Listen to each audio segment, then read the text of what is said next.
আসসালামু আলাইকুম প্রিয় দর্শক, শুভেচ্ছা সহ স্বাগত জানাচ্ছি চ্যানেল আই সংবাদে এবং সংবাদ কক্ষে আপনাদের সাথে আছি আমি ফাহমিদা দোলা। আর বিস্তারিত সংবাদের শুরুতেই জানিয়ে দিয়েছি সুপার ফ্রেশ ফর্টিফাইড সয়াবিন তেল সংবাদ শিরোনামগুলো। পেনশন ইস্যুতে শিগগিরই সমাধান আশা করছেন ওবায়দুল কাদের, নিজেদের মধ্যে আলোচনা করে সিদ্ধান্ত জানাবেন শিক্ষকরা। ডলার সাশ্রয় নির্দেশনা সত্ত্বেও সরকারি কর্মকর্তাদের বিদেশ ভ্রমণ কমেনি, এক মাসে এক মন্ত্রণালয়ের 180 জনের সফর। টাকা ও ডলার সংকটে আমানত ভেঙে ব্যাংকগুলো দায় মেটাচ্ছে বলছেন অর্থনীতিবিদরা, কেন্দ্রীয় ব্যাংকের বিরুদ্ধে তথ্য লুকানোর অভিযোগ।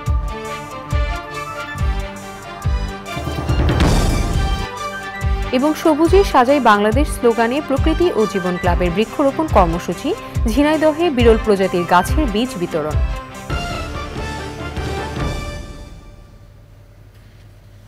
সংবাদ শিরোনামগুলো জানাচ্ছিলাম। এখনকার সংবাদ আয়োজন একই সঙ্গে চ্যানেল আই এর ইউটিউব চ্যানেলে এবং চ্যানেল আই এর ওটিটি প্ল্যাটফর্ম আই স্ক্রিনে লাইভ স্ট্রিম হচ্ছে। যাচ্ছে বিস্তারিত প্রসঙ্গে। বিশ্ববিদ্যালয়ের শিক্ষকদের কর্মবিরতি থেকে সরে আসার অনুরোধ জানিয়েছেন আওয়ামী লীগ সাধারণ সম্পাদক ওবায়দুল কাদের। আলোচনা করে অচিরেই সমস্যার সমাধানের আশা করছেন তিনি। নতুন পেনশন স্কিম নিয়ে আন্দোলনরত বিশ্ববিদ্যালয়ের শিক্ষকদের সঙ্গে ধানমন্ডিতে আওয়ামী লীগ সভাপতির রাজনৈতিক কার্যালয় বৈঠকের পর ওবায়দুল কাদের জানান, শিক্ষকরা নিজেদের মধ্যে আলোচনা করে পরবর্তী সিদ্ধান্ত জানাবেন। ওবায়দুল কাদেরের সঙ্গে শিক্ষক প্রতিনিধি দলের বৈঠকে ছিলেন প্রধানমন্ত্রী উপদেষ্টা কামাল আব্দুল নাসের চৌধুরী, শিক্ষা প্রতিমন্ত্রী শামসুন নাহার চাপা, প্রধানমন্ত্রীর বিশেষ সহকারী ব্যারিস্টার বিপ্লব বড়ুয়া, আওয়ামী লীগের যুগ্ম সাধারণ সম্পাদক মাহবুবুল আলম হানিফ ও অন্যরা।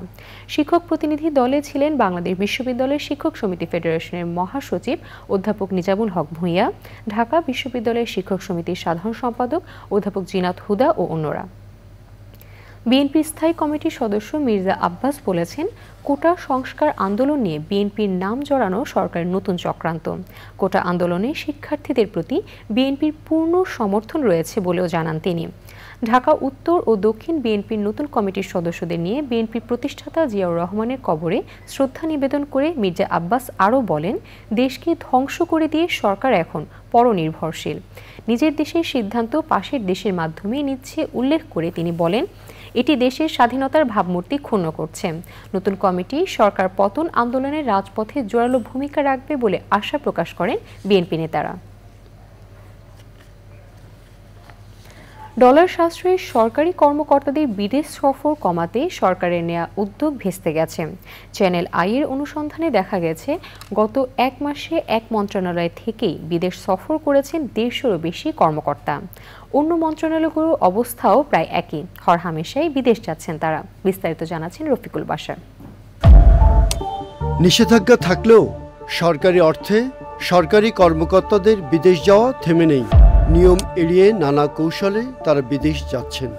সরকারি কর্মকর্তাদের বিদেশ সফর নিয়ে অনুসন্ধানে দেখা গেছে, কেবল মে মাসেই বিদ্যুৎ বিভাগের 180 জন কর্মকর্তা বিদেশ যাওয়ার অনুমতি নিয়েছেন। জানুয়ারি থেকে জুন এই 6 মাসে বিদেশ সফর করেছেন এই বিভাগের 512 জন কর্মকর্তা। তারা ভারত, চীন, জাপান, যুক্তরাষ্ট্র, থাইল্যান্ড, ফিলিপাইন সহ বিভিন্ন দেশ ভ্রমণ করেছেন। এই সময়ে জ্বালানি বিভাগের 240 জন কর্মকর্তা বিদেশ ভ্রমণ করেছেন, আর কৃষি মন্ত্রণালয়ের 132 জন। এই সময়ে বিদেশ যেতে স্বাস্থ্যসেবা বিভাগ থেকে অনুমতি নিয়েছেন 256 জন, স্বাস্থ্য, শিক্ষা ও পরিবার কল্যাণ বিভাগ থেকে 87 জন। এর মধ্যে অনেকে লিয়েনে ছুটি নিয়ে গিয়েছেন, কেউ 1 বছর, কেউ 1 মাস, আবার কেউ বা ছুটি নিয়েছেন 10, 20 বা 40 দিন পর্যন্ত। গত 6 মাসে বেসরকারি বিমান চলাচল থেকে 80 জন, অর্থনৈতিক সম্পর্ক বিভাগ থেকে 50 জন, বাণিজ্য মন্ত্রণালয় থেকে 34 জন, তথ্য মন্ত্রণালয়ের 57 জন, তথ্য ও যোগাযোগ প্রযুক্তি থেকে 30 জন বিদেশ গিয়েছেন। তবে সরকারি তহবিল বা ঋণে নয়, অনুদানের অর্থে এবং সরকারি অতি প্রয়োজনে কর্মকর্তারা বিদেশ যাচ্ছেন বলে জানিয়েছেন মন্ত্রিপরিষদ সচিব। সরকারি টাকা মানে বিশেষ করে প্রজেক্টের টাকা যাওয়া কিন্তু আমরা ব্যাপকভাবে কমিয়েছি। আমরা 100% না কমালেও আমরা 90, 95 বা 97, 98 কমেছে এটা আমরা দাবি করতে পারি। লোন যদি হয় সেটা আমাকে শোধ করতে হবে, আমরা সেগুলোকে আমরা কিন্তু অ্যালাউ করছি না। যেগুলো গ্রান্ট শুধুমাত্র সেগুলোকে আমরা। সরকারি কর্মকর্তাদের আন্তরিকতা ও রাজনৈতিক সদিচ্ছা না থাকলে এটা বন্ধ করা সম্ভব নয় বলে মনে করেন সাবেক একজন সচিব। এই বিষয়ে এটা বাস্তবায়নের সরকারি কর্মকর্তারা আন্তরিক নয়, রাজনীতিবিদরা তাদের উপর এত নির্ভরশীল যে এই ধরনের সিদ্ধান্ত বাস্তবায়ন করার কোনো প্রয়োজন নেই। এখন তো সরকারি কর্মচারীদের কর্মকর্তাদের তাদের অনেকের শোনা যায় বাইরে সম্পদ আছে, তো সুতরাং এইসব সম্পদের দেখভাল এবং এইগুলো করার জন্য তারা মরিয়া হয়ে যাওয়ার চেষ্টা করছে।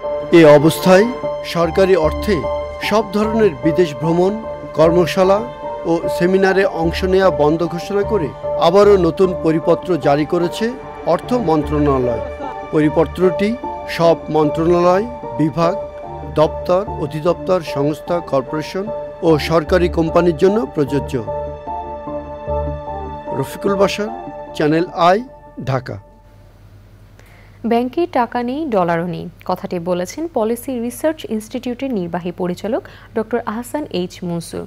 ব্যাংকিং খাতের দুরবস্থার কারণ নিয়ে এক আলোচনায় তিনি আরও বলেছেন, ইসলামী সহ বেশ কয়েকটি ব্যাংক আমানত ভেঙে দায় মেটাচ্ছে। বাংলাদেশ ব্যাংকের কাছে প্রশ্ন রেখে এই অর্থনীতিবিদ বলেছেন, এভাবে থালা বাসন বিক্রি করে কতদিন পোলাও কোরমা খাওয়া যাবে। রপ্তানির তথ্য ফুলিয়ে ফাঁপিয়ে দেখানোর সমালোচনা করে তিনি বলেন, ব্যাংকিং খাতে শ্বেতপত্র করা হলে দেখা যাবে কেন্দ্রীয় ব্যাংক ক্ষমতাবানদের কাছের মানুষদের সঙ্গে যোগসাজশ করে আরও বেশি তথ্য লুকিয়ে রেখেছে। Rizvi Nawaz report. Economic reporters forum ERF এর আয়োজনে ব্যাংকিং খাত নিয়ে আলোচনায় প্রধান বক্তা অর্থনীতিবিদ ডক্টর আহসান এইচ মনসুর। 2009 সাল থেকে শক্তিশালী হয়ে কিভাবে খাতটি ধ্বংসের প্রান্তে চলে গেল তা ব্যাখ্যা করেন তিনি। সরকার কি বলেছিল, বাজেটে ছিল যে অভ্যন্তরীণ খাত থেকে ধার করবে, আমার মনে হয় 1,16,000 না 1 লক্ষ এরকম ছিল, এবং পরবর্তী রিভাইজ বাজেটে পরিষ্কার বলা আছে 1,56,000 কোটি টাকা তারা ধার করবে। পেরেছে, করতে পারেনি, টাকা নাই তো, ব্যাংকিং খাতে টাকা নাই। তারা কতখানি ধার করেছে? হ্যাঁ করেছে 96,000 কোটি, হ্যাঁ, কিন্তু পরিমাণটা যেটা দরকার ছিল সেটা করতে পারেনি। না করতে পারাতে কি হয়েছে, অনেক জায়গাতে হয়তো বিল পরিশোধ করতে পারবে না, অনেক বিদ্যুতের বিল, অনেক মানে এনার্জি সেক্টরের কয়েক বিলিয়ন ডলার শোধ করতে পারছে না, টাকাও নাই, ডলারও নাই। এক্সপোর্টের ক্ষেত্রে উল্টোপাল্টা হয়েছে। আমি তো বলবো যে ব্যাংকিং খাতের ডাটাতে সবচেয়ে বেশি উল্টোপাল্টা আছে। এটা তো কার্পেটের নিচে দিয়ে আমি ময়লা ঢেকে রাখতে পারি, কিন্তু ময়লাটা তো ঘরেই আছে, ময়লাটা তো দুর্গন্ধ ছড়াবেই, এটা তো আর আমি বের করতে পারি, এটা তো পরিষ্কার করা হয় নাই। সেদিন আমাকে একজন সাংবাদিক ভাই প্রশ্ন করেছিলেন যে ইসলামী ব্যাংক তো ভালোই প্রফিট করেছে, তাহলে লিকুইডিটি সংকট কেন? আসলে টাকাটা কোথায়? টাকাটা তো নাই।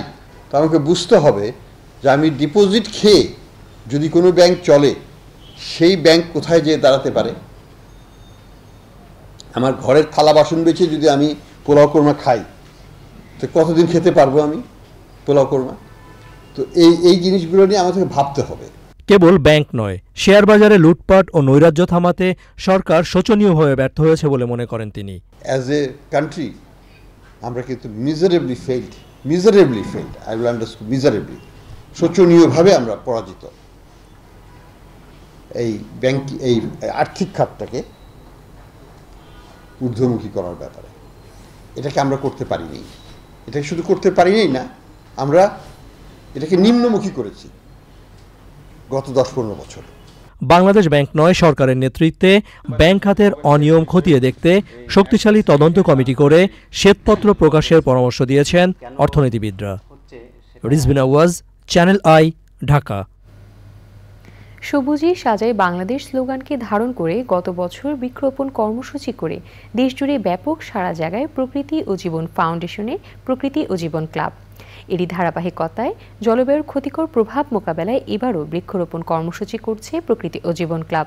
ঝিনাইদহে বৃক্ষরোপণের পাশাপাশি এলাকাবাসীর মাঝে বিরল প্রজাতির গাছের বীজ বিতরণ করা হয়েছে। শেখ সেলিমের তথ্য, ভিডিওচিত্রে সাবরিনা হাসানের রিপোর্ট। বৈশ্বিক উষ্ণায়ন সহনীয় মাত্রায় রাখতে এবং সারা দেশে সবুজ বেষ্টনী গড়ার অংশ হিসেবে ঝিনাইদহে প্রকৃতি ও জীবন ক্লাবের মাসব্যাপী বৃক্ষরোপণ কর্মসূচি। সবুজে সাজাই বাংলাদেশ এই প্রতিপাদ্যে ঝিনাইদহ কালেক্টরেট স্কুল অ্যান্ড কলেজে বৃক্ষরোপণ কর্মসূচি পালন করেছে প্রকৃতি জীবন club Jhenaidah.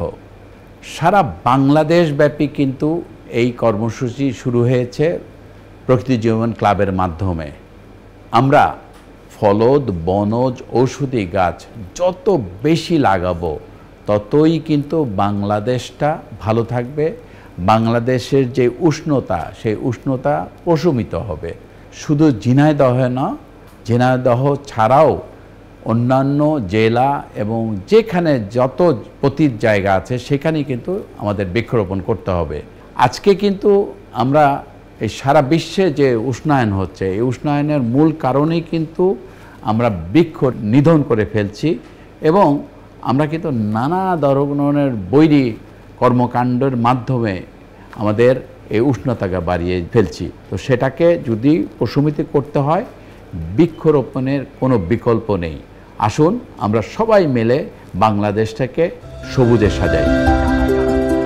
Jhenaidah collectorate school and college প্রাঙ্গণে অনুষ্ঠানের প্রধান অতিথি ছিলেন প্রকৃতি ও জীবন ক্লাবের উপদেষ্টা বিশিষ্ট শিক্ষাবিদ প্রফেসর সুশেন্দু কুমার ভৌমিক সহ গণ্যমান্য ব্যক্তিরা। যারা গাছ নিয়েছে তারা এর সদ্ব্যবহার পরিচর্যা করে আমাদের এই বাংলাকে আবার সেই শ্যামলী বাংলায় বা আমাদের শস্য শ্যামল বাংলায় রূপান্তর করবে তারা। শিক্ষার্থীদের মাঝে গাছের চারা ও বীজ বিতরণ সহ বৃক্ষরোপণের গুরুত্ব ও এর যথাযথ পরিচর্যা সম্পর্কে ধারণা দেন অতিথিরা। প্রত্যেকটি বাড়ি আঙিনায় একটি করে ফলজ গাছ কিংবা বনজ গাছ পৌঁছে দেওয়ার চেষ্টা করছি যেন সঠিক পরিচর্যায় সেই গাছটি বেড়ে ওঠে। বৃক্ষ আমাদের শুধু ছায়া দেয় না, অক্সিজেন, ফুল, ফল সহ প্রকৃতির ভারসাম্যের ক্ষেত্রে বিশাল ভূমিকা রাখে। একটা গাছ লাগাবো, এর থেকে আরো সবাই দেখবে, তারাও আরো গাছ লাগাবে। বনায়নের যে কর্মসূচি সেটাই আমরা তাদের হাতে তুলে দিতে পেরেছি। গরমের সময় বৃক্ষর প্রয়োজন হয়, ঝড় বৃষ্টি বৃক্ষতে আমাদের অনেক উপকার করে। এইভাবে সবুজ পরিবেষ্টিত বাংলাদেশ গড়ে উঠুক। বৃক্ষরোপণ অভিযানের সূচনা হওয়ায় প্রকৃতি ও জীবন ক্লাবকে ধন্যবাদ জানিয়েছে Jhenaidah collectorate school and college কর্তৃপক্ষ। গাছের চারা নিয়ে শিক্ষার্থীরা র্যালি বের করে। প্রকৃতি ও জীবন ক্লাবের এমন উদ্যোগের প্রশংসা করেন স্থানীয় প্রকৃতিপ্রেমীরা। রোপণ করা গাছের পরিচর্যার বিষয়ে তদারকির কথা জানান আয়োজকরা। সাবরিনা হাসান, প্রকৃতি ও জীবন ডেস্ক, চ্যানেল আই। সংবাদের পর্যায়ে নিচ্ছি একটি বিরতি এবং বিরতির পর যা থাকছে। ওয়েম্বলডন টেনিসের ফাইনালে নোভাক জোকোভিচ ও কার্লোস আলকারাজ। বিরতির পর আবার আমন্ত্রণ চ্যানেল আই সংবাদে। এবারে জয় বানানা ফাইবার মেশিন সিল্ক সিটি সংবাদ।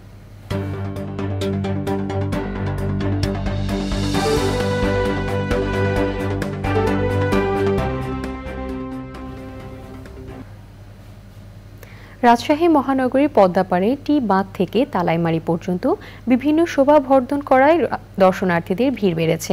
রাজশাহী সিটি কর্পোরেশনের মেয়র AHM খায়রুজ্জামান লিটনের উদ্যোগে নগর অবকাঠামো উন্নয়ন প্রকল্পের কাজ করা হয়।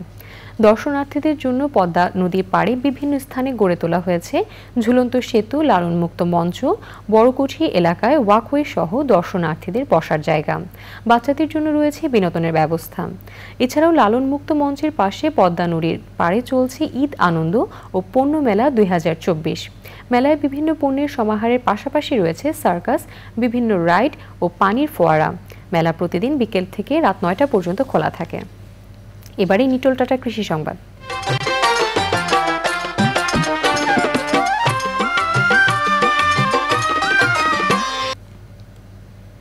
স্বাদ ও গুণগত মানে দেশজুড়ে কদর রয়েছে নরসিংদীর পলাশ উপজেলার রাবানের মিষ্টি মধুর ঘোড়াশাল জাতের আনারসের। কোনো রাসায়নিক প্রয়োগ ছাড়াই আনারস চাষ করে ভালো ফলন পেয়েছেন কৃষক। ভালো দামে বিক্রি করতে পেরে লাভবানও তারা। এখন দেখবেন প্রকৃতি সংবাদ।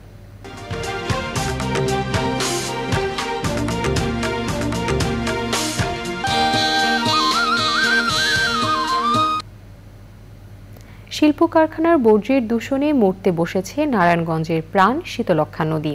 এ উপলক্ষে আলোচনা সভায় বক্তারা বলেন, নদী দূষণ কমাতে সব শিল্প প্রতিষ্ঠানে ইটিপি প্ল্যান্ট শতভাগ নিশ্চিত করা জরুরি।